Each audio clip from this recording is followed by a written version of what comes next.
On remercie Hachem. Ouais, Amen. c'est pas Amen. évident d'avoir le recevoir. Alors, je voulais donc ce soir vraiment attaquer un sujet qui est dans le Chelek Sheni, Perek Sheni, c'est facile. Chelek Sheni, donc le deuxième volume du livre d'Erech Hachem, et Perek Sheni, le deuxième chapitre, qui a pour titre Bemikre Hamin Haenoshi Baolam Hazeh.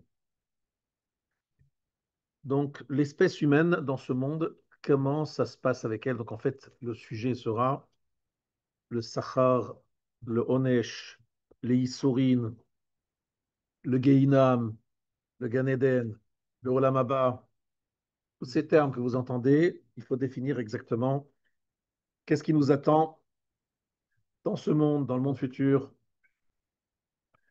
sans rasra, Bezrat Hashem, sans rasra. Vous allez faire des beaux rêves à la fin du shiur. Pas pendant le shiur, si possible. Ine kvar ikdamnu, donc je vous répète, c'est Chelek Sheni, Perek Sheni, Siman Aleph. Toujours trois. Ine kvar ikdamnu heyot tachlit briat amin hayoshi, sheyiske veyagia letov amiti. Vous avez la traduction en français, donc je lis rapidement et je traduis, on va dire, mot à mot quand même. Nous avons déjà, dans notre introduction, dit que le but de la création de l'espèce humaine, le Sheyizke Veyagia le Tova Amiti, il faut qu'il puisse arriver au bien-être authentique. Et qu'est-ce que c'est le bien-être authentique? C'est s'attacher à lui, sauf kol gilgula vinehu amenucha leolam haba. Donc la fin de tout, la finalité, c'est le repos, mais un repos, on va bien expliquer ce que ça veut dire, dans le monde futur. Donc je vous rappelle, pour ceux qui auraient oublié, juste un rappel rapide, ça veut dire la notion qu'on appelle ça dvekut et menucha. Dvekut, c'est coller, attaché, et menucha, repos, sérénité, un sentiment de plénitude et de bien-être, etc. Ça se passe dans l'Olam Haba. C'est qu'en fait, lorsqu'on dit à quelqu'un, pourquoi tu bosses là? Là, tu es venu encore ce soir écouter un shiur, il fait chaud, tout le monde après, il fait meilleur ici. Donc il y a peut-être un shelo lishma de venir ce soir au shiur. Il vaut mieux être ici que dans la maison. Et bref, je ferme la parenthèse. En tout cas, il y a effectivement, on se prend la tête, on se prend la tête pour faire les mitzvot. Pourquoi? Pour arriver à Olam Haba. Et c'est quoi Olam Haba? C'est pas ce Olam Hazé. Olam Hazé, c'est ce monde-ci. Olam Haba, le monde à venir. Donc je répète, ce monde-ci va disparaître. Disparaître tel que vous le connaissez, tel que vous le voyez. Il y aura un monde futur. Dans ce monde futur, si on a fait le boulot ici, on aura droit à ce monde futur. Et il y a deux mots centraux qui sont dvekut, le fait de se coller à Hachem, cette relation, le mot coller évidemment c'est un mot très moche, donc on dira une relation privilégiée avec Akadosh Baruch Hu, et pour que les canaux qui vont être, on va appeler, parce qu'il faut trouver des métaphores, vous avez compris, des canaux de connexion avec Hachem, aujourd'hui on parle de connexion, de Wi-Fi, de haut débit, pour que ça se puisse passer, il faut se préparer à être prêt à recevoir. Donc plus la personne s'est mise en adéquation, plus il aura une connexion. La connexion sera, voilà, sera au débit. Au débit. La facilité de se connecter. 5G, 6G. Je sais pas, aujourd'hui, on n'est plus encore à 6G, on a 5G, je crois. Ça veut dire qu'on va arriver à une connexion au débit. C'est-à-dire quoi? Ça veut dire que, par exemple, prenons un exemple euh, très bête, mais il faut quand même trouver des mots, quoi. Je suis obligé de. Voilà. Moi, j'ai préparé une soubia parfaitement, j'ai étudié un sujet à fond. Je le connais, je le maîtrise. Et j'écoute le Gadol Hador qui me donne une image, une explication sur le sujet que j'étudie à fond, mais magnifique. Tout, il me remet tout en place. Je n'avais pas compris. Il me donne une dimension, une profondeur que je n'avais pas du tout vue. Ah, mais c'est extraordinaire, je kiffe. Arrive là-bas, un monsieur qui n'a rien préparé, qui débarque. Il ne comprend rien, il sait pas ce qu'il a expliqué le Rav. De quoi il parle ici? Il ne comprend rien, le pauvre. Il vient de débarquer, il écoute un chiot. Il voit les gens kiffer, et lui, il kiffe pas, il n'est pas dans le sujet, il comprend pas ce qu'on parle, il sait pas à quoi on répond, il comprend pas la question, il comprend pas la réponse. Il est, en deux mots, il est complètement hors jeu. Voilà ce que c'est être un juif qui se prépare à être dans la connexion. Je me prépare. Alors, c'est pas que intellectuel, j'ai pris un exemple intellectuel, mais c'est pas ça. C'est être en adéquation, en recherche. Si quelqu'un dans ce monde, son seul intérêt, c'est de l'argent, des honneurs, des femmes et exercer son pouvoir, il arrive là-bas, il n'y a plus rien de tout ça. Donc, il est complètement nu. Voilà, on lui parle de spiritualité, de dvékout dans Hachem. Il dit, mais ça ne m'intéresse pas, je ne suis pas du tout intéressé à ça. Qu'est-ce que fait Hachem? Il a utilisé le Gehinnom, mais on va expliquer dans quel sens, c'est à quoi ça va servir. Mais en tout cas, le principe, c'est Olam Haba, dvékout et Menucha dans l'Olam Haba. Le repos dans l'Olam Haba, ce n'est pas un repos dans le sens où on dort, hein. C'est pas dans ce sens-là. Repos, c'est comme le comprenait Hakelm, c'est-à-dire la sérénité, il y a un sentiment de plénitude, un bien-être, quelque chose de magnifique. אמנם גזרה החוכמה העליונה, היות ראוי ונאות שיקדם לזה מצבו בעולם הזה, il a décrété la sagesse supérieure, donc Hachem a décrété qu'il était convenable, qu'il était bien, que pour arriver à cette situation de Menoucha et de Vékou dans la Maba, il faut qu'il y ait d'abord une situation dans ce monde, Nikshar venikbal bechukot teva ze olam, attaché, limité par les lois de la nature de ce monde. Chez Zetia Chanaha Mitit, ce sera la bonne préparation vers Rouya la Gel qui est totalement propice à se préparer au but voulu. Voilà, je vais vous donner une image pour toujours des métaphores pour faire comprendre les choses. C'est comme quelqu'un qui brille un poste dans une grande entreprise. Il veut être, aujourd'hui par exemple, il y a une grande recherche sur les cyber, des gens qui sont dans la sécurité informatique. C'est très recherché, c'est un sujet. On peut gagner beaucoup d'argent si on est bon là-dedans.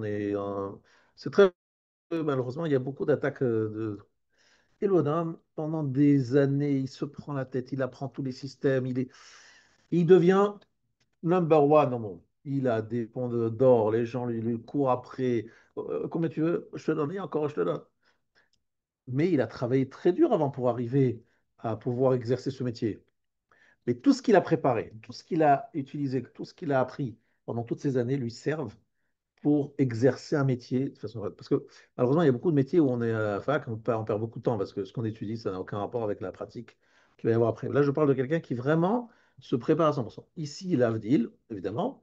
Ce que Hachem nous a demandé à faire dans les mitzvot, c'est une préparation parfaite.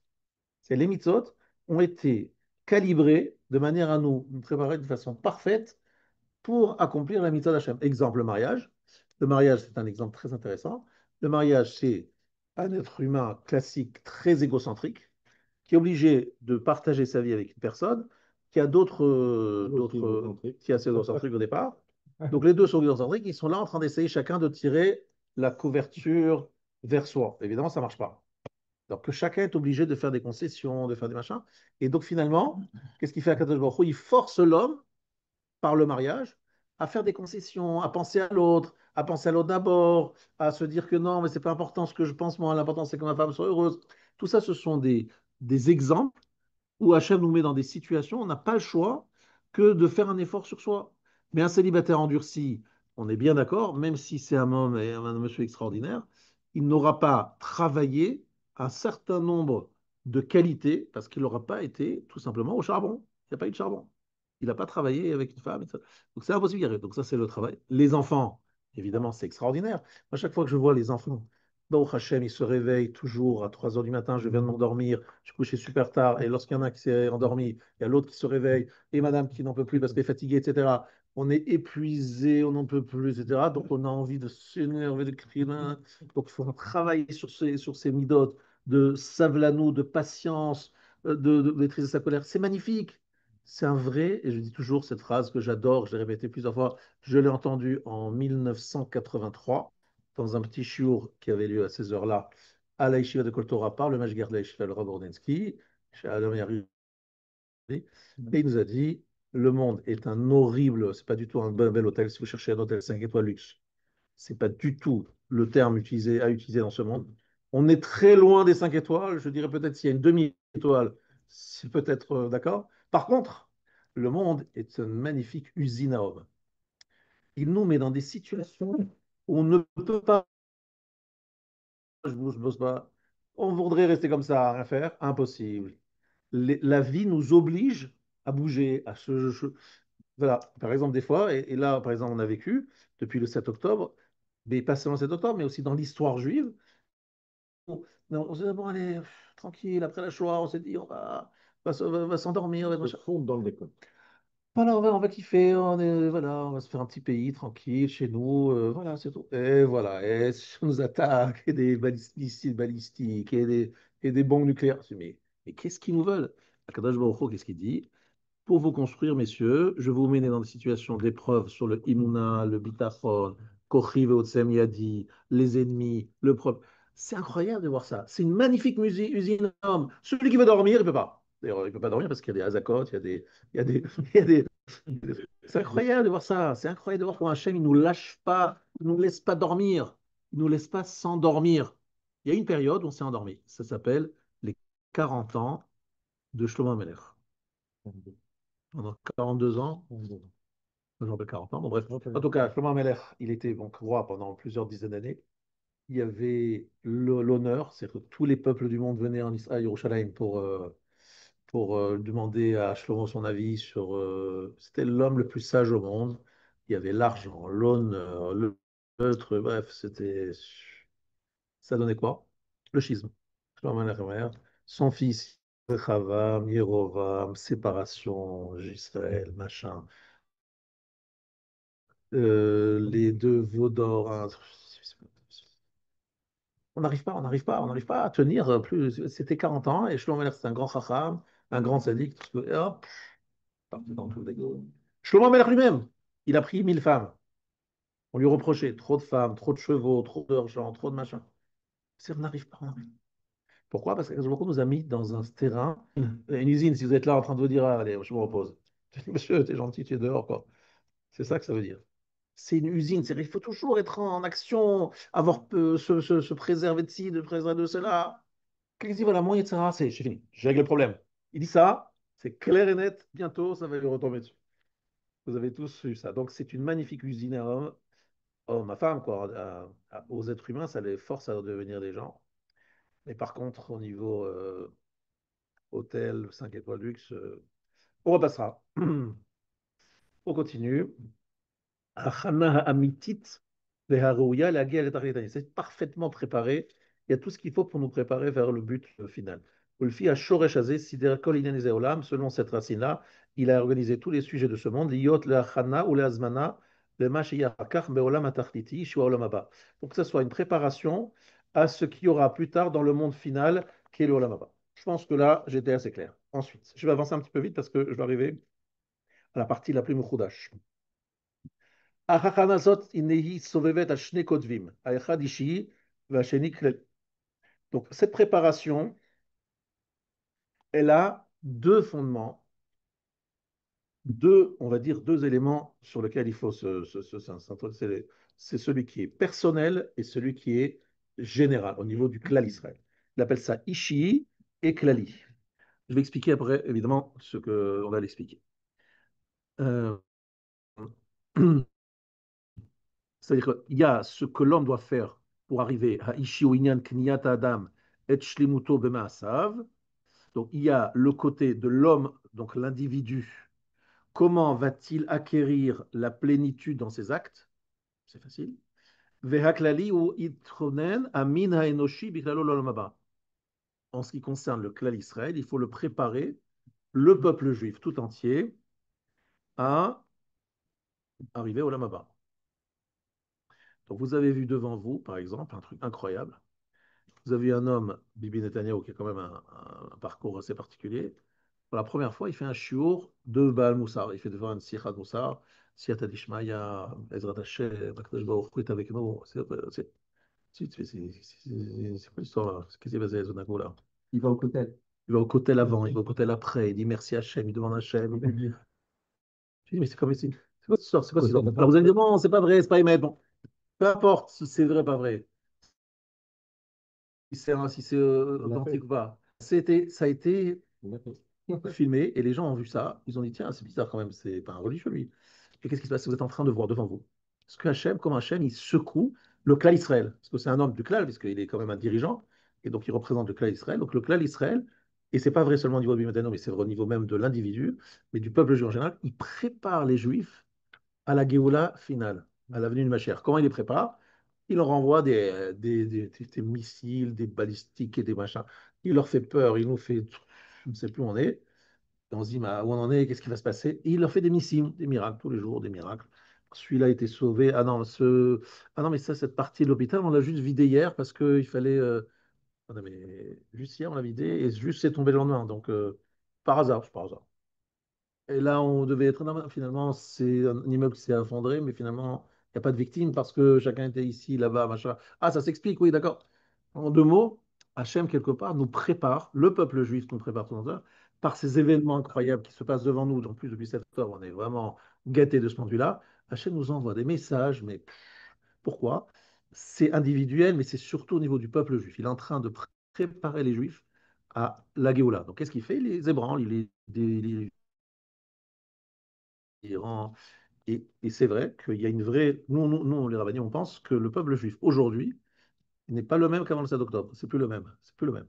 C'est vrai par plein de détails. Alors, c'est pas que tout le monde est devenu chassid, machin, mais les gens ont une nature, se sont plus Ils sont rapprochés de la reconnectés. Torah, avec la Mitzvot, beaucoup plus qu'avant. Voilà. Ça, c'est notre analyse à nous. Il y a toujours des gens de gauche qui ne croient pas, qui sont anti. Il y aura toujours un pourcentage. Mais de plus en plus de gens ont été ébranlés. Donc, on voit comment Hachem prépare Mais en les mouvement. peuples juifs, il met en mouvement les peuples juifs pour les préparer à la Géoula, qu'ils attendent le Mashiach, qu'ils comprennent que quelque chose se passe. Et ça, franchement, c'est très efficace. Donc ça, vous voyez, devant vous, il prépare l'espèce humaine d'une façon générale pour le Olam Haba. Alors, je ne connais pas les détails. Hein. Il faudrait que je connaisse la fin de l'histoire, comme vous tous, pour comprendre quels sont les différents soubresauts et détails. Ça, je ne peux pas dire. Je ne vais pas en faire semblant de connaître tous les trucs, parce que ce n'est pas vrai. Mais c'est clair pour moi que depuis 7 octobre, les gens ont changé. Voilà. Le monde a changé, le peuple juif a changé, et dans le bon sens. Et dans le bon sens. ופירוש זה העניין הוא כי בהיות המין האנושי נברא ביצר טוב או יצר רע או בבחירה, l'espèce humaine a été créée avec le bon penchant, le mauvais penchant et avec la libre arbitre. הנה לא יימנע האפשרות בחלקיו להיות מהם טובים ומהם רעים, donc c'est impossible qu'il n'y ait pas parmi eux certains bons et certains mauvais. בסוף הגלגול צריך שיהיה שידחו הרעים, et la fin de l'histoire, c'est que ceux qui sont mauvais doivent être repoussés, ויקובצו הטובים, qu'on réunit ceux qui sont bons, ויעשה מהם כלל אחד, qu'on en fasse un groupe, שלכלל ההוא יעוטד העולם הבא בטוב האמיתי המושג הוא. Malheureusement, ce qu'il est en train de dire, c'est que euh, d'abord, d'abord, le Olam Haba n'est réservé qu'au clan Israël. Alors, je dis bien le Olam Haba, pas la période messianique. La période messianique, il y aura tout le monde. Le Olam Haba, c'est que pour le clan Israël. Ça, il faut le savoir. Bon. Et deuxième chose, ça, c'est l'avis de Ramchal en tout cas, et c'est l'avis de Ramchal Ephrakim. Euh, Maintenant, ce qu'il ajoute, c'est que il faut être faire partie du clan Israël.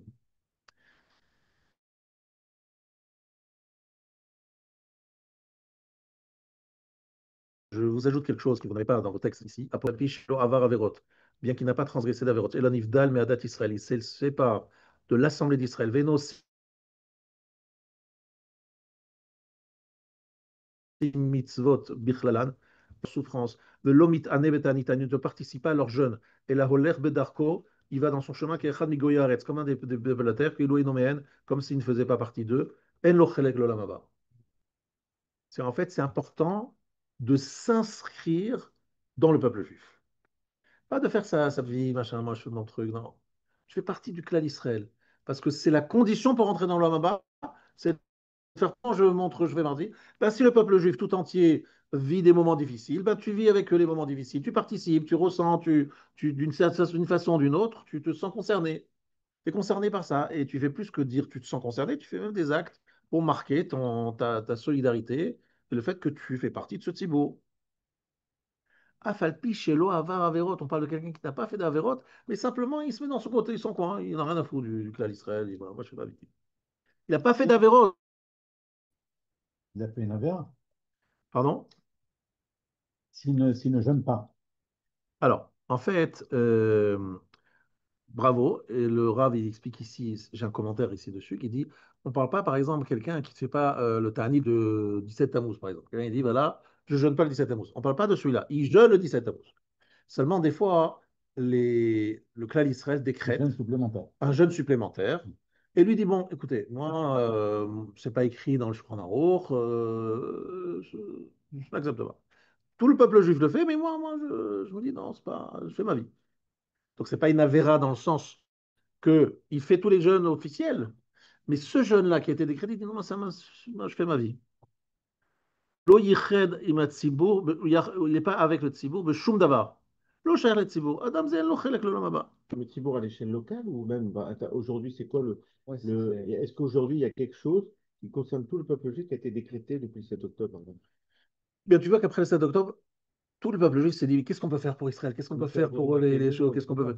Voilà, d'une façon ou d'une autre, tu as raison, je ne peux pas donner des choses précises, mais À part Avinu Malkiel. chacun d'entre nous s'est senti concerné. S'est dit, voilà, moi je suis concerné, je n'habite pas en Israël, mais je suis concerné, qu'est-ce que je peux faire? Qu'est-ce qu'on peut faire? Comment on peut une sorte de mobilisation. Alors, dans les détails, c'est ce qui est très grave, ce qu'il dit ici, on parle de quelqu'un qui fait toutes les mitzvot, qui ne fait pas d'avérotes. Et simplement, il se dit, moi, Poresh Medarket Tzibour, je m'éloigne du Tzibour, je fais ma vie. C'est-à-dire qu'il fait toutes ses prières avec le Tzibour, ou il fait pas Alors, c'est du pas tout une de question prière? de savoir qu'il va au Minyan, il va au Minyan, il va au Minyan, il va au Minyan. Mais C'est lorsque, pas par très exemple, il y complet. a quelque chose qui est instauré par le Tzibour dans un cas particulier, il se sent, voilà, il fait sa vie. C'est un grand ridouche, hein. Ça, il faut savoir que je ne pense pas que vous le saviez avant, moi non plus, c'était pas évident, j'ai découvert ici. C'est que, voilà. Ça veut dire, en fait, on ne peut pas imaginer avoir droit au Lamaba en perso. C'est uniquement en faisant partie du klal. C'est-à-dire le klal Israël a droit au Lamaba. Et si tu fais partie de ce klal, tu rentres dedans. Mais si tu es exclu, on te dit, bon, je t'ai exclu, ben, allez, tu es dehors. Mais la définition là, du klal, c'est vraiment au niveau du klal Israël ou ça va être au niveau local? Klal Ouais, Israël. c'était ma question. Oui, Alors, le klal Israël, ça veut dire quoi? Ça veut dire que tu te sens concerné par la voilà. communauté. Exemple, Aleph fait le Tani d'Adibour. Toute la Non, France ne non, fait pas le Tani non, non, d'Adibour. par exemple, ça, non, parce que ça, par exemple, c'est des khumrot qui sont faites par certains groupes, mais Aleph ne fait pas le dernier des bourgs, c'est quelques personnes d'Aleph qui sont Oui, toujours c'est une mignonnes. façon de parler. Mais si, par exemple, tout le peuple juif décrète que, on Là, décrète, Avinu Malkiel, on l'a fait. À un moment donné, toutes les communautés l'ont fait de les premières voilà, semaines. les premières semaines, avait Seulement, David Raquel après, tous, il y en a qui sont arrêtés, mais là, tout le monde voilà, l'a fait. Et Juste donc, première semaine. non, en tout plusieurs, cas, avant quelques trois mois, mois, ils quelques avaient. mois. Non, on l'a fait quelques mois. Après, il y en a qui se sont arrêtés, nous, on avait continué. Donc là, par exemple, celui qui ne ferait pas Avinu Malkiel, ce serait un exemple comme ça? Peut-être, Ça peut-être, pourrait être aussi. c'est peut-être. Peut-être. Mais s'il fait peut-être d'autres choses, il peut peut-être se rattraper Oui, en faisant c'est d'autres, en participant à des campagnes de dons, parce qu'il y avait des euh, grandes campagnes de dons, il voilà, fait par exemple un don, il participe, peut-être que d'une autre façon, il pourra d'accord. marquer sa participation au Thibaut. Maintenant, quelqu'un qui ne fait, Ok. depuis, après le 7 octobre, il ne fait aucune fila pour le Clan Israël. Le Clan Israël est en tsar, il n'en a rien à faire. Il fait continuer sa vie, mais il fait toutes les filotes classiques, mais il ne rajoute aucune fila, il ne fait aucun plus après le 7 octobre, par exemple. Ça, je pense que ça fait partie de celui qui fait sa vie, quoi, qui n'en a rien à foutre. Bref. Et ça, moi, je trouve que c'est un grand ridouche. Un, qui disent que les Umot Haolam n'ont pas droit au Olam Haba et que pour rentrer dans l'Olam Haba, il faut faire partie d'un klal. Justement, qu'est-ce qui devient du coup. Alors, j'ai compris qu'il y a, C'est il y a- il y a- Chachem il y ou a- pas? il y a deux périodes, mais quand on parle vraiment de la période Olam Haba. Olam Haba final, final, final, Ouais. il n'y a que le klal Israël. Bon, Et pourtant, il n'est pas mis en Chachem. D'accord.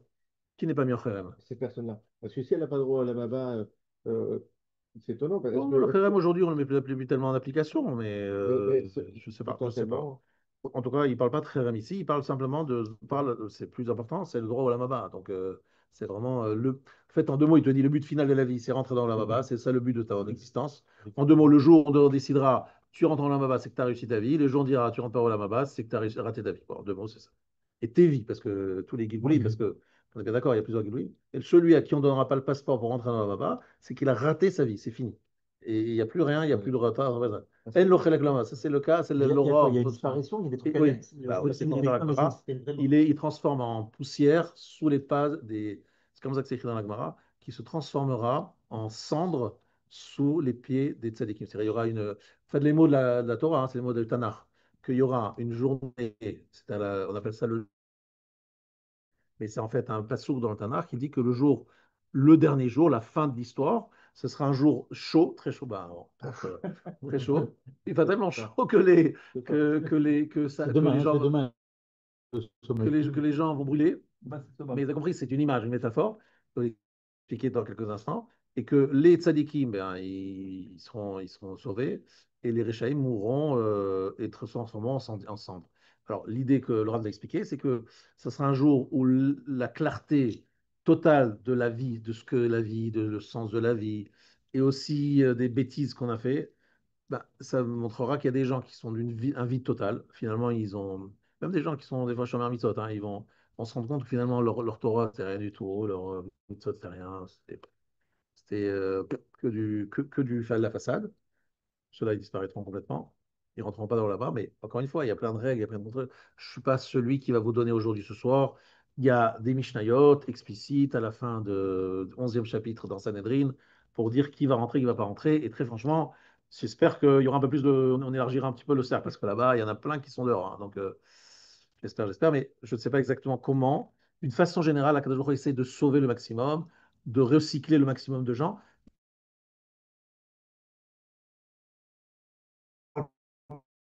Pas à l'époque messianique. Ce que vous voulez, tout le monde est là. On parle à la fin de la fin. Donc c'est le 8e millénaire, voire le 9e, voire le 10e, bon, plus tard, après une sorte de processus que je n'ai pas. Positive ou négative après la venue du Mashiach, pendant Ah oui, l'avenue de pendant ma les chère, c'est pas millénaires la qui fin de vont venir. l'histoire. Non, mais Pas des qui sont millénaires, très négatifs, pas c'est des ça que je veux millénaires, dire. pas des Qui millénaires, sont très mais négatifs. Donc, ouais, vraiment, Ah, moi je pensais qu'il y avait qu'une seule montée, même lente, mais une seule montée dans l'absolu. après, tu vois, c'est comme ça. Je sens un peu des millénaires parce que c'est tout ça. Donc, oui, mais après le 7e millénaire, Mon où enfant, il va se c'est logique. pas clair exactement ce qui va se passer. Lui, il pense que le 7e millénaire, c'est un millénaire où il n'y a plus de monde que nous connaissons et que les tzadikim sont en suspension. C'est intéressant parce que ça, c'est un Et- gan dans une mesure un peu différente, mais on va reprendre Rosh Hashanah, on est jugé des prats, mais on peut être sauvé par le clan. Moi, je suis peut-être pas méritant, mais le clan a besoin de moi, alors ça peut peut-être passer. Exactement. Ce qui peut se passer, c'est que quelqu'un fait plus d'Averot. C'est ça. Réhouven fait plus d'Averot que Il Shimon. va passer. Mais Réhouven l'a passé et Shimon non. Pourquoi?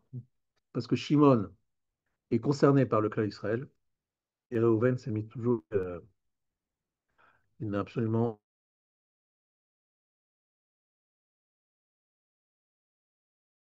pas. Quoi.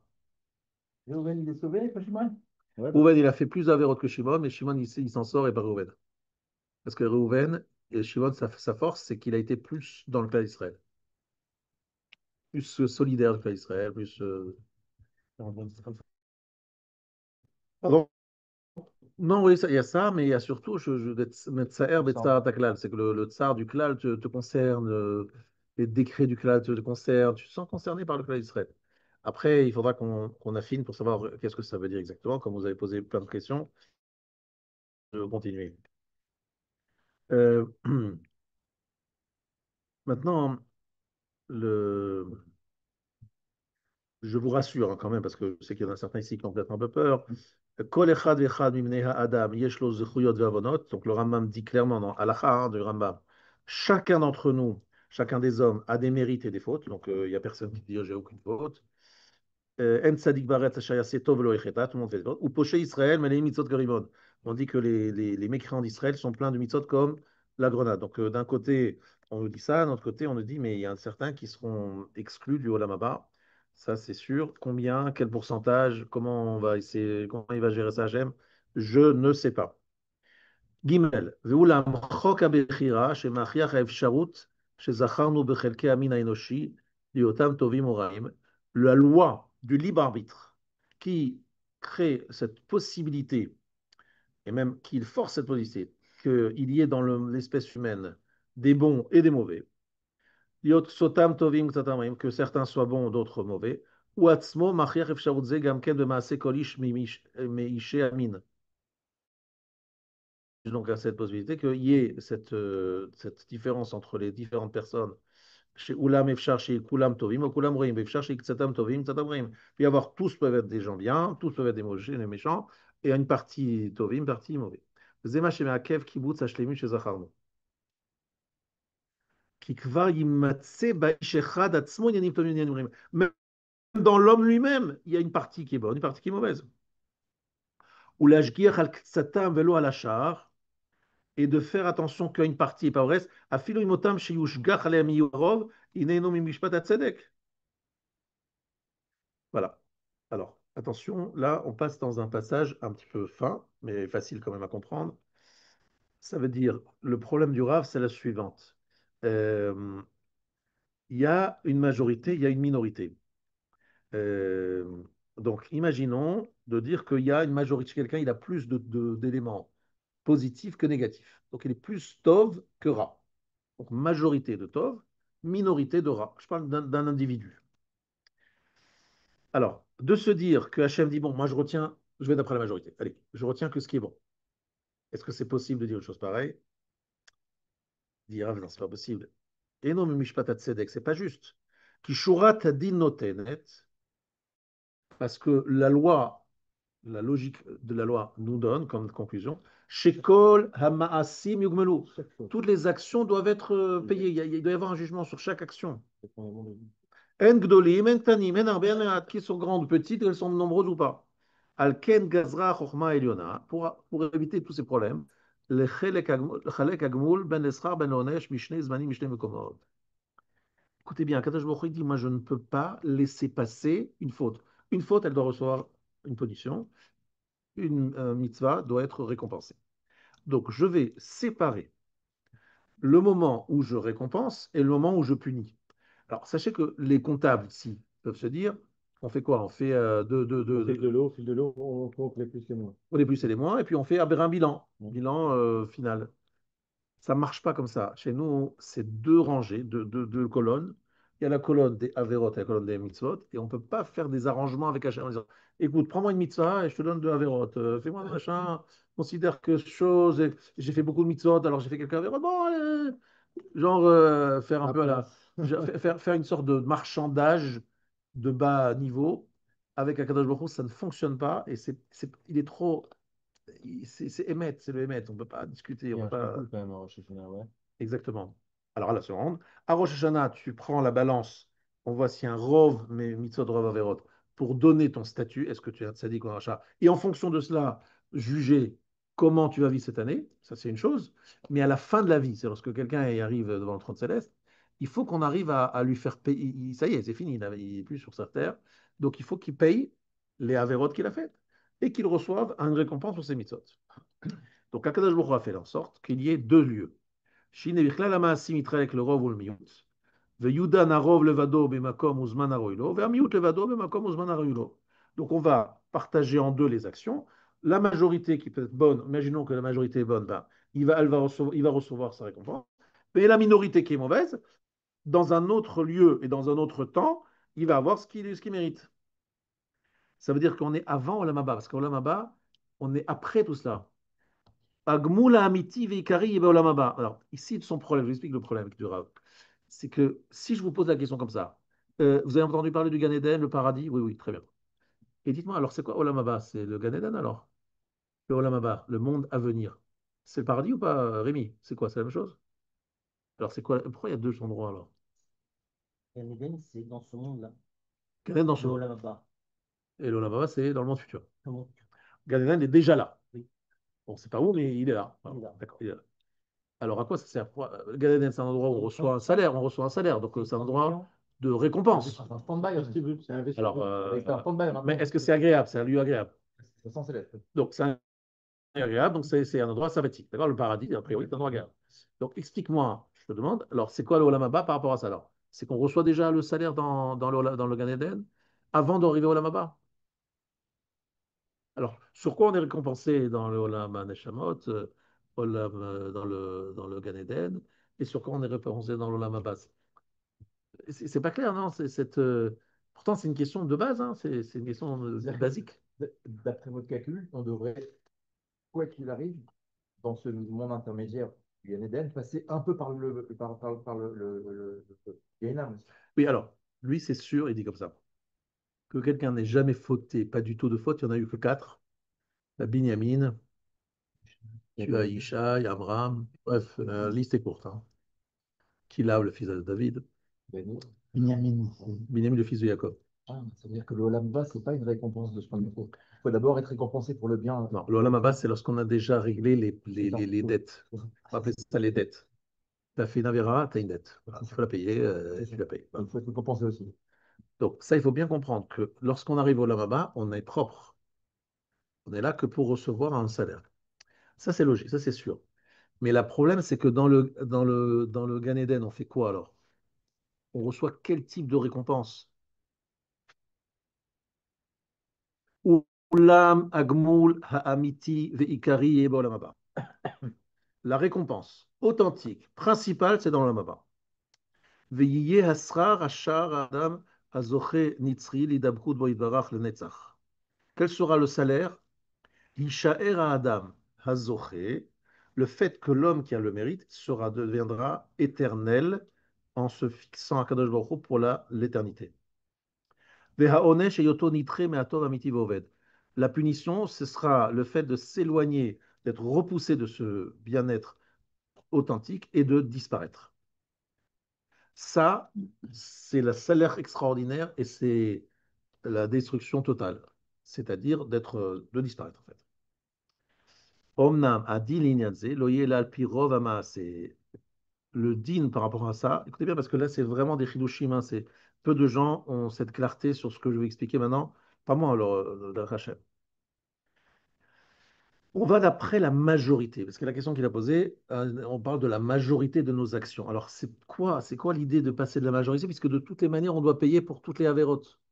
Alors à quoi ça sert de nous dire ah il y a une majorité, mais ça apporte quoi l'histoire de la majorité? Puisque de toutes les manières les avérotes il va falloir les laver, donc majorité, minorité.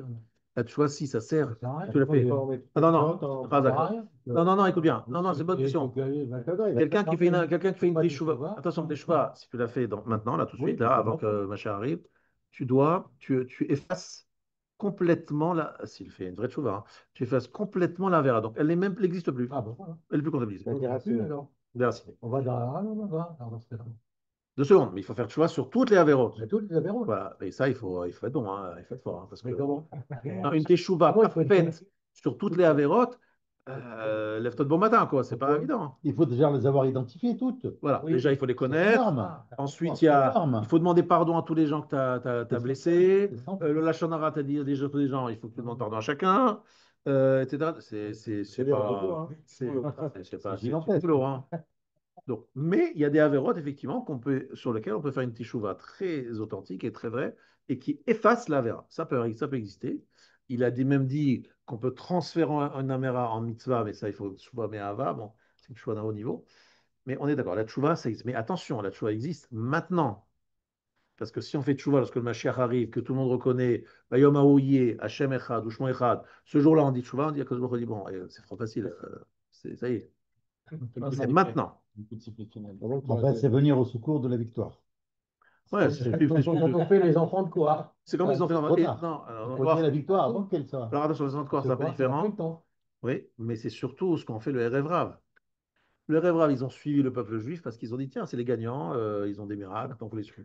Ça veut dire que c'est juste des opportunistes qui choisissent les gagnants, quoi. Ou bien Lot, pas Lot, Haran, le frère d'Abraham, qui a dit bon, si Abraham il s'en sort, ouais, j'y vais. Bon, ça, c'est pas des gens qui ont fait une vraie tchouva, on est d'accord, c'est des opportunistes. Ou des gens qui ont fait tchouva à l'époque de Shlomo Ameler. Shlomo Ameler, on n'acceptait pas les balais tchouva, les gens qui se convertissaient.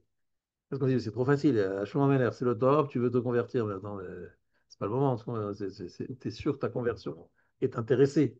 On est au top des tops. Alors, donc attention, je vous demande beaucoup, beaucoup d'attention pour qu'il n'y ait pas d'erreur. Adin le. Alors attention, loyel al pirov amaase. On va d'après la majorité des actes. Ach le maasim tovim asher la rasha, ou le maasim arim asher la tzadik al tzad amiut, yimatse haolam hazeh be'atzlachotav ve'tzorotav, shebo yekabel rasha gmul miut asrut asher lo be'atzlachotav.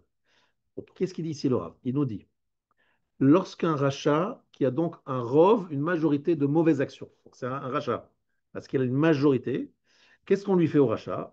On lui dit, tu reçois dans ce monde le résultat, le bénéfice de toutes tes mitzvot.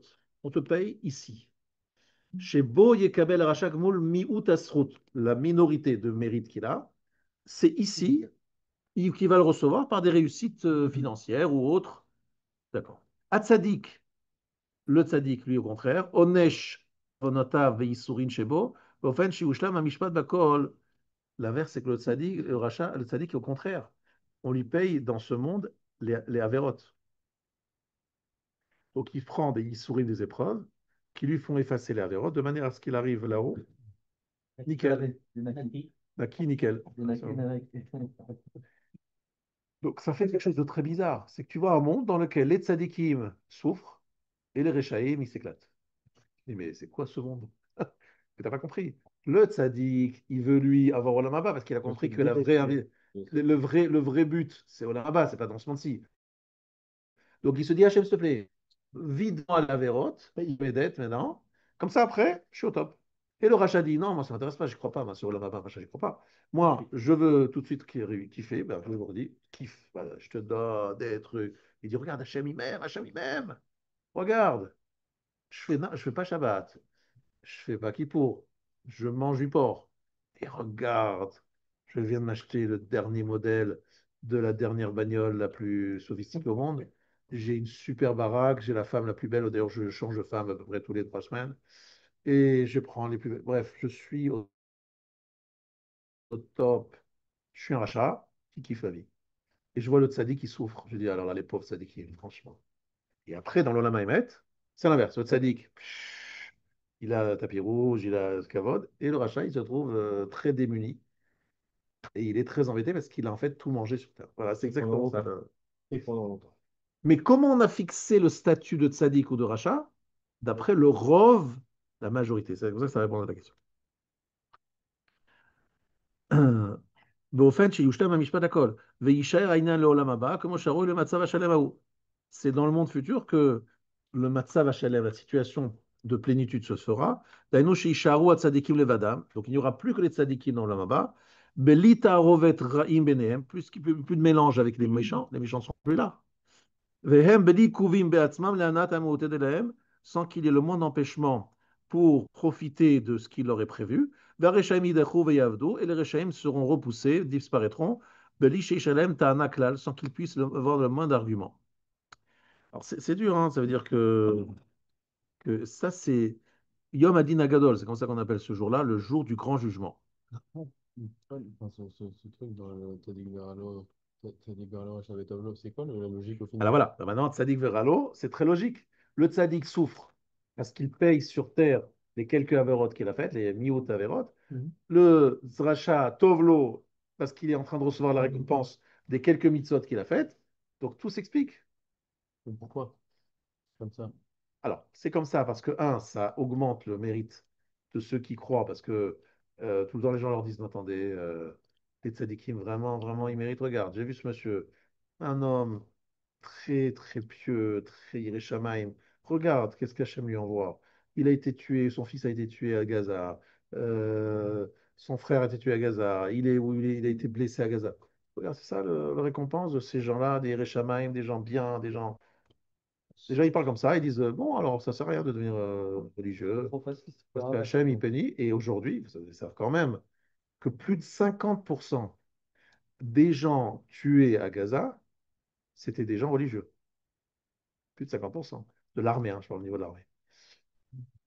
Ça, j'ai reçu plus de 50% des gens tués à Gaza sont des gens Shomer Mitzvot, Yireh Shamayim. Non, mais plus que ça, hein.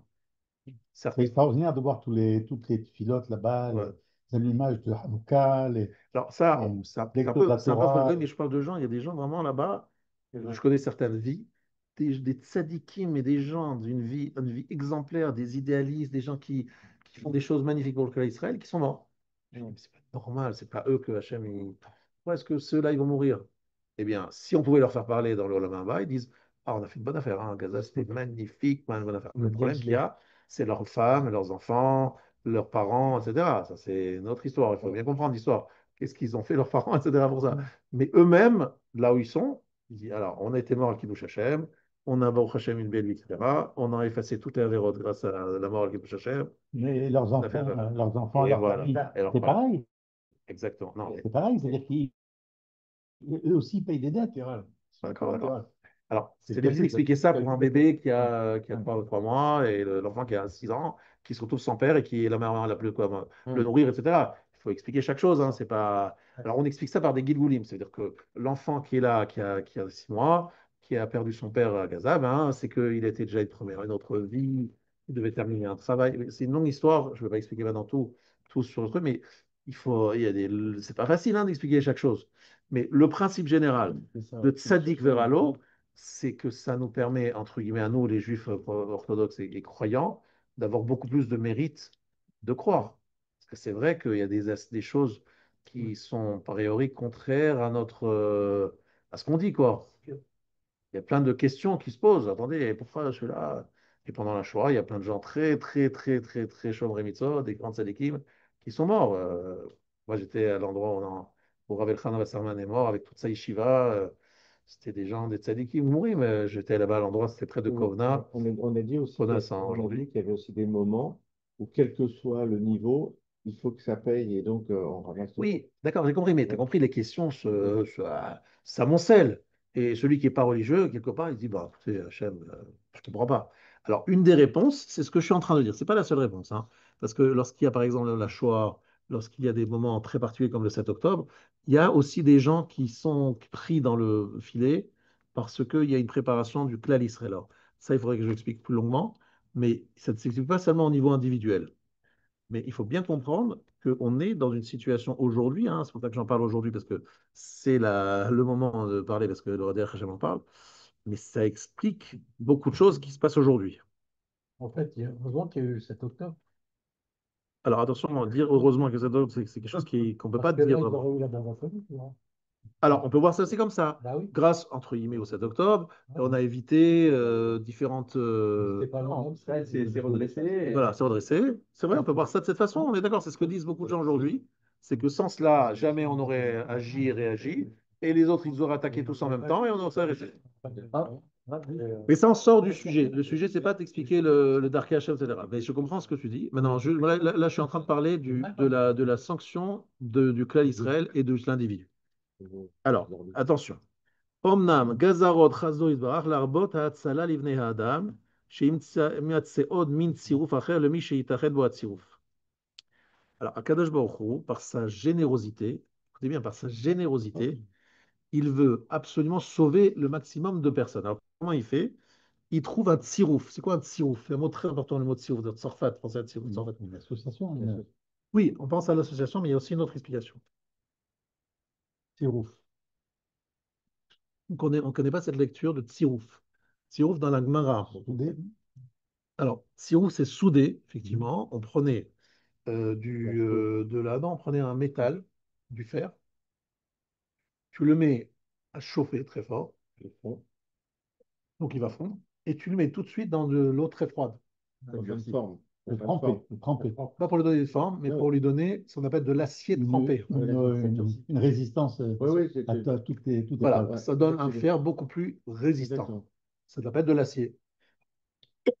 Donc on a été mettre ça ref parce que les atomes vont se coller les uns aux autres. Ça va donner donc quelque chose de beaucoup plus puissant. Autre lecture du même mot, c'est lorsque vous êtes encore une fois un orfèvre, et vous avez un morceau de métal ou métal précieux, et qui a à l'intérieur des impuretés, donc vous chauffez aussi très fort, pour essayer d'éloigner ce qui est indésirable. Et puis après, vous réunissez ce qui reste et qui est très beau, et ça donne un tsirouf, mais un tsirouf dans lequel il y a eu aussi une purification. C'est l'or pur. C'est l'or pur. C'est comme ça qu'on travaille les métaux. Ça veut dire que l'homme arrive là-bas dans le ciel, où Akadosh Baruch Hu dit, celui-là, j'aimerais le récupérer. Il a fait beaucoup d'avérotes, il faut absolument que je le récupère. Comment nettoyer, comme le métal dont j'ai parlé, le raffiner, voilà. Comment est-ce qu'on arrive à enlever toutes les scories qui se trouvaient dedans? Donc le mal s'est renforcé très fortement. Mais s'il ne mérite pas d'être totalement effacé, de complètement disparaître, vous klal onshim, Shayoter Hashumaim Huadin Beginam, c'est ce qu'on appelle le Geinam et un certain nombre de punitions aussi. La Kavanabo Leani Shachote Kefi Chatav, c'est de punir le fauteur selon ses fautes. Au fait, Shachare Ansho, Lo Yod Chovalav Ala Maasera Shasa, qui n'est plus de dette sur l'action, mauvaise action qu'il a fait. Il pourra après recevoir. Donc le Geinam est vu comme un acte de générosité d'Hachem. Parce qu'il dit arrive quelqu'un, voilà, qui est là, qui devrait rentrer dans le Gan Eden, mais il a fait des Averot, donc ces Averot l'empêchent d'y rentrer. Comment est-ce qu'on fait pour lui permettre de rentrer au Gan Eden? En passant par la case Geinam, dans lequel l'homme. Alors, j'ai expliqué ce Shabbat que lorsque les fils, c'est très intéressant ce que c'est Gemara dans Baba Batra, page 74, où il y avait un passant qui a été, à qui on lui a montré une roche avec des fentes. De ces fentes sortaient des fumées, des fumerolles, et il entendait des bruits qui venaient du sol. Et dans les bruits, c'était Moshe Emet, Torato Emet, c'est donc les gens de Korach, la compagnie de Korach, qui disaient Moshe et sa Torah sont Emet, Ve'anachnu Badaim, et nous sommes des imposteurs. Ça, il l'entend d'un endroit qui fume. Donc on dit c'est le Gehinam. Il voit la vérité, et on expliquait le Rav Dessler que le Gehinam, c'est quoi? C'est lorsqu'un homme, il comprend la bêtise de ses actes, l'inanité de ses actes, ses avérotes. Et il les voit d'une telle clarté, avec une telle. Il dit, mais c'est pas possible que j'ai fait une chose pareille, moi, c'est pas possible. Et ça le mange, il dit, oh là, c'est bête, trop bête. Et il souffre de toutes ses erreurs. Il souffre de ses erreurs, mais c'est pas le rôtissoir avec le diable, avec le machin. C'est qu'on lui montre et il comprend la profondeur de la bêtise, de l'idiotie, de la méchanceté, bref, de toute l'horreur qu'il avait. Et on s'en dit, mais qu'est-ce que j'ai pu faire? Il le regrette amèrement. Et ce regret, c'est le Gehinam. Mais il le garde. La Wow. notion du feu, c'est quoi cette notion Mais il le garde. Justement, le feu, c'est lorsque les choses s'éclaircissent tellement. Parce que le feu, ce qu'il nous disait toujours le Rav Shabira, c'est que tout ce qui rentre dans le feu devient feu. Ça veut dire qu'on comprend que le monde n'a pas différentes directions. Il y a une seule chose qui s'appelle le feu, c'est-à-dire il y a la présence d'Hachem et tout doit rentrer dans le cadre de la présence d'Hachem, dans l'unicité d'Hachem. Toute personne qui sort, qui se met à l'extérieur de ce grand principe, il, il ne rentre pas dans le feu et il n'est pas en train de se purifier. C'est-à-dire rentrer dans le feu du Guéhinam, c'est arriver à une perception qu'il n'y a rien d'autre, un homme ilvado, et que tout le reste c'était une bêtise. Et pour faire ça, le feu, c'est quelque chose qui transforme tout ce qui est dedans en feu. Nous, ce qu'on dit, le clan d'Israël, c'est qu'il n'y a rien à part lui. Eh non, Milvado. Seulement, on le dit, on le comprend, mais on ne le comprend pas jusqu'au bout. On ne comprend pas vraiment ce qu'on. On le dit plus ou moins, hein, tu vois, on se contredit.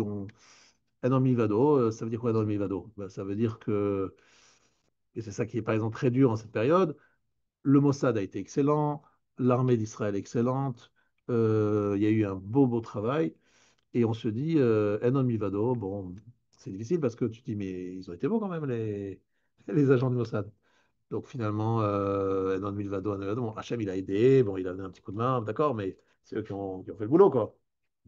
C'est compliqué, alors que de dire, de ressentir que Enon Mivado, c'est pas facile. Parce que imagine-toi, c'est quoi Enon Mivado? C'est qu'il y a zéro armée, il n'y a pas de soldats. Bon, on est le 7 octobre, là. 7 octobre, voilà. 7 octobre, il n'y a personne. Et là, tu dis Enom Milvado. Là, là, tu dis Enom Milvado.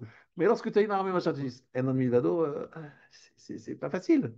Donc, on est tout le temps dans cette épreuve, mise à l'épreuve. Et j'ai dit qu'on est quand même dans une histoire très intéressante.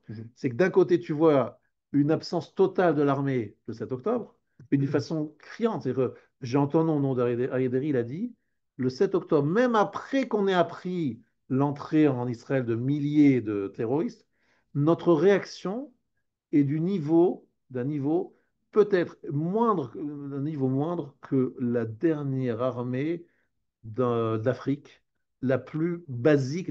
Notre réaction a été nulle.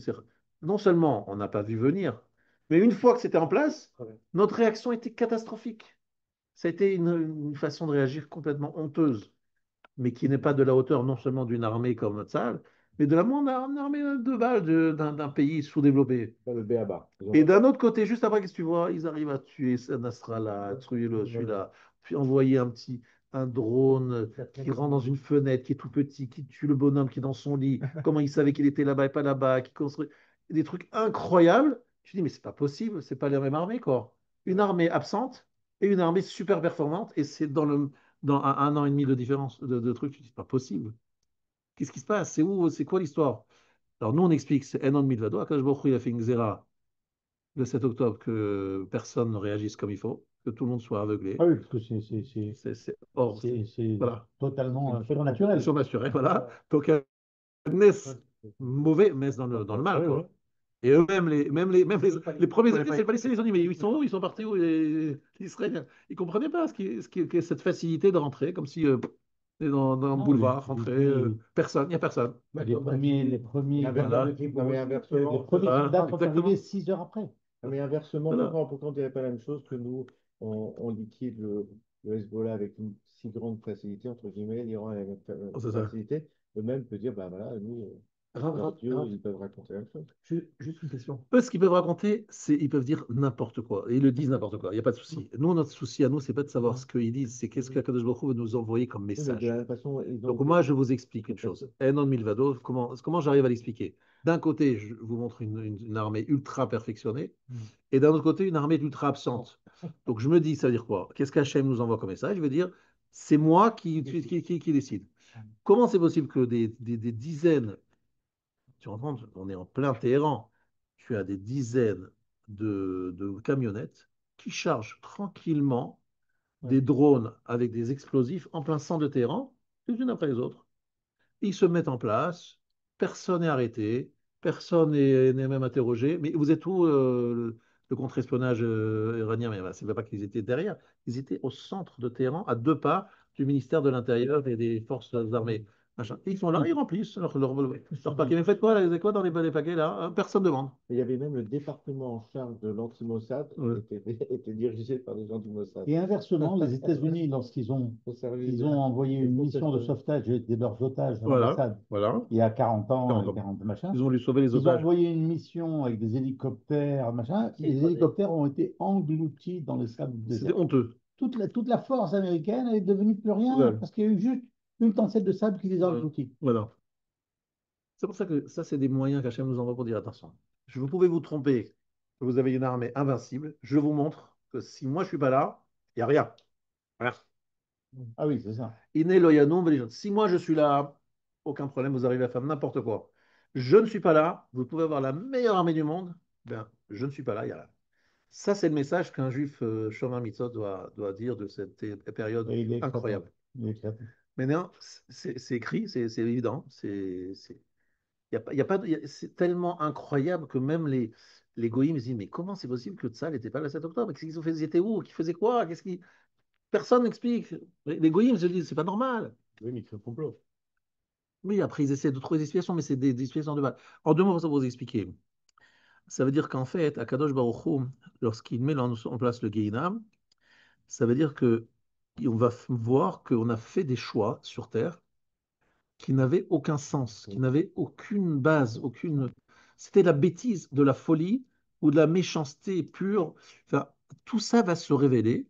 Et lorsque les choses se révèlent comme ça, c'est ce que dit la famille de Korach. Elle dit tout simplement Amachnu Badaïm, nous sommes des imposteurs. Voilà ce qu'ils disent. Et ils répètent ça tout le temps en étant dans le Guéhinam. C'est ça qui est intéressant, c'est qu'ils prennent conscience du côté important. Mais lorsqu'ils étaient sur Terre, vous savez ce que Korach il disait? Vous croyez que Korach il disait ouais, moi je suis pas religieux, j'en ai rien à foutre de la Torah. Non, pas du tout. Il dit je suis en train de défendre le kavod du peuple juif. Je suis en train de vous défendre contre un Moshe qui est en train d'imposer son truc. Il défendait en disant le Shem Shamaim. Je suis là. Et un tiers du peuple juif l'a suivi quand même. Un tiers du peuple juif t'a dit ah oui, on est d'accord avec Korach. Et un autre tiers, il a douté. Il n'y a qu'un seul tiers qui était avec Moshe. Imaginez un tiers qui était avec Moshe à 100%. 2 tiers, il y en avait un tiers de ceux 2 tiers qui doutaient et un tiers qui était à fond avec lui. Et 250 les notables du Sanhedrin qui étaient avec lui. Mais on parle de quoi? Parce que Korach, il vendait bien son truc. Et il était sûr d'être dans les Hémet. Et lorsqu'il arrive dans le Guéhinam, il dit, mais quel... Mais j'ai dit n'importe quoi, je réalise que c'était n'importe quoi. Voilà. Et un jour, le Rav Dessler, il a voulu le montrer ce qui va se passer dans le Olam Haemet. C'est très très beau ce qu'il a raconté. Son père était riche, Rav Dessler. Il était même très riche pendant un long moment de sa vie. Et puis après, il y a eu quelque chose d'incroyable, c'est que après,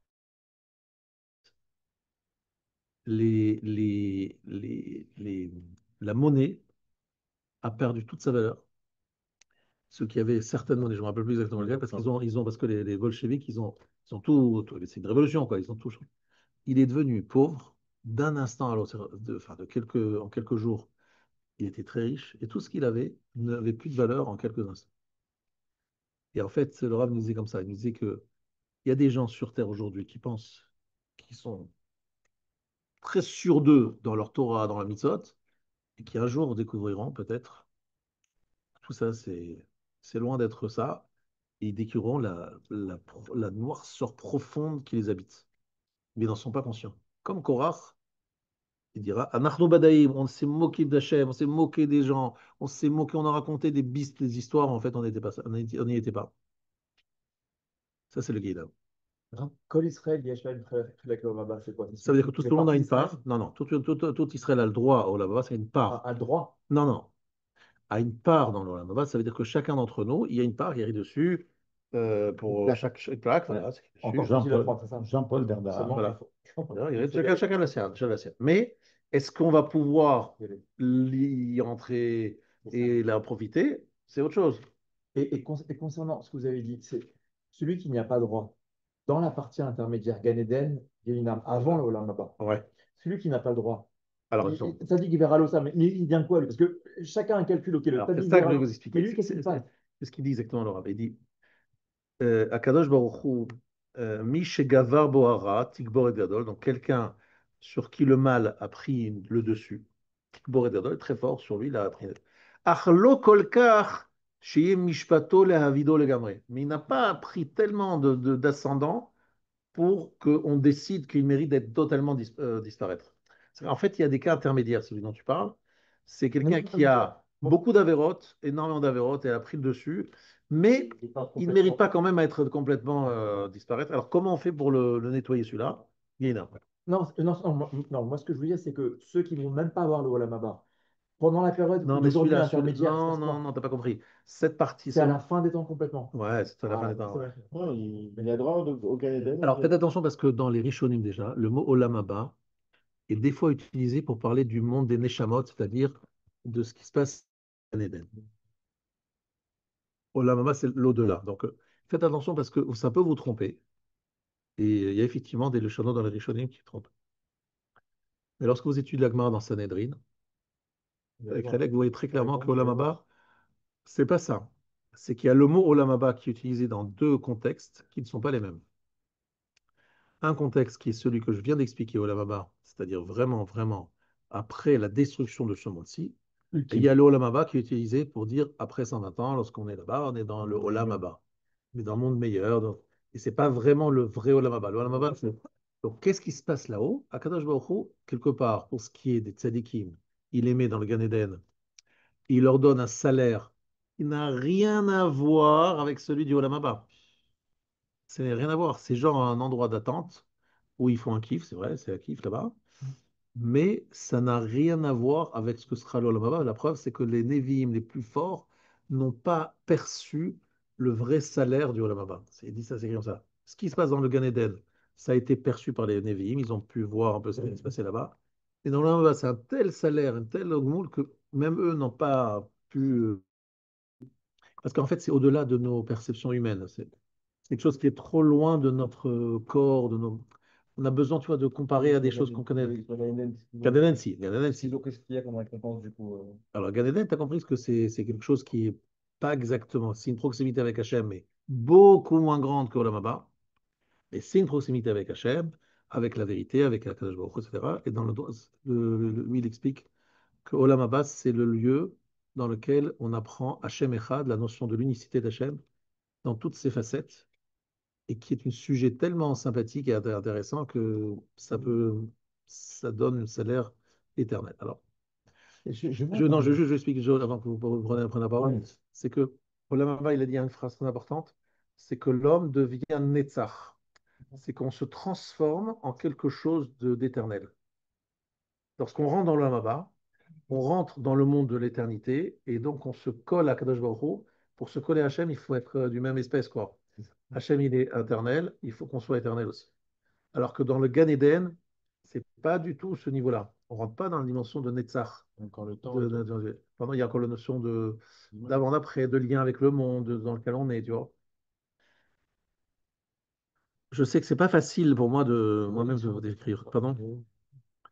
Je Quoi? vois ici dans le Rock d'Israël d'aujourd'hui, Ouais, le il y a Chol marqué d'aujourd'hui, Tzadikim azochim להתקשר בצרור החיים, Mitzrayim. שהוא יסוד דזעיר אנפין, אין זוכים לראות בכבוד המלך העליון הקדוש. C'est ça. Alors, il faut savoir que l'Irod, Birchvod, Elion Akadosh, ça peut être déjà dans le Gan Eden, Ah oui. mais c'est voir, mais c'est pas dvekut. Voir, c'est une chose, coller, c'est autre chose. C'est une autre dimension. Après, on a du mal à trouver les mots pour bien comprendre, mais je vous ai dit, c'est le mot très important, c'est celui-là. Vous changez d'un état de mortel à l'immortalité. Vous passez de quelqu'un qui a un temps limité à un temps qui devient immortel. Ça, c'est le là-bas, avec une partie de votre corps, Il y a le goût. Ah, à une partie du corps. Dans le Laman Neshamot, vous dites, hein? Non, Dans le vrai Olam. dans le Olam Haba, il y a une partie du corps qui rentre. Mais il y a les Golgolim, Le les corps, c'est machins. pas le morceau de chair, etc. Le corps, c'est votre personnalité. Votre personnalité pénètre dans le Haba, et c'est ça Mais il reste le c'est goût. ça la force du tzaddik, c'est d'avoir fait rentrer dans l'Olam Haba des morceaux de Olam Hazé, en fait. Il va se transformer en quelque chose d'éternel. Ça, c'est la grande force du clan d'Israël. Pardon? Mais si, quand on passe d'un Gilgoul à l'autre, c'est la même personnalité, la même truc, cette chose de Un goût. Gilgul, ça veut dire en fait il y a des points communs très forts. C'est comme des shorashim, des sortes de racines avec une branche. Voilà, j'appelle ça toujours les branches et des sous-branches. Et plein de sous-branches avec des petites différences en fonction des périodes, de la petite différence entre les uns et les autres. Mais je pense que lorsqu'on voit les différents Gilgulim, on se dit tiens, c'est nous, mais avec des petites nuances. on a l'impression que ceux, en fait, c'est une réalisation, je crois qu'ils sont très faibles, le peuple d'Israël. Alors moi je pensais comme vous, mais la vérité c'est que j'ai vu dans le Mishnah Bora, il écrit dans Sharat Tzion, que il s'organise, s'arrange pour que pratiquement très peu de gens soient repoussés vraiment. Je parle maintenant de la fin, hein. Pas, au Guinam, beaucoup de gens y vont, mais la fin de ne pas pouvoir rentrer dans le Maba, où je vous ai dit, c'est l'horreur, parce que c'est rater sa vie, quoi. C'est rater toutes ses vies. C'est pas sa vie, c'est tous les Gilgoulim. Celui qui rentre pas là-bas, qui disparaît pour toujours, c'est que vraiment l'horreur, quoi. Mais en vrai, il en parle après, celui qui rentre pas, c'est vraiment un rachat Alors, gamour. Chagamo, voilà. Donc, on espère qu'il y en a très peu, très peu, très peu.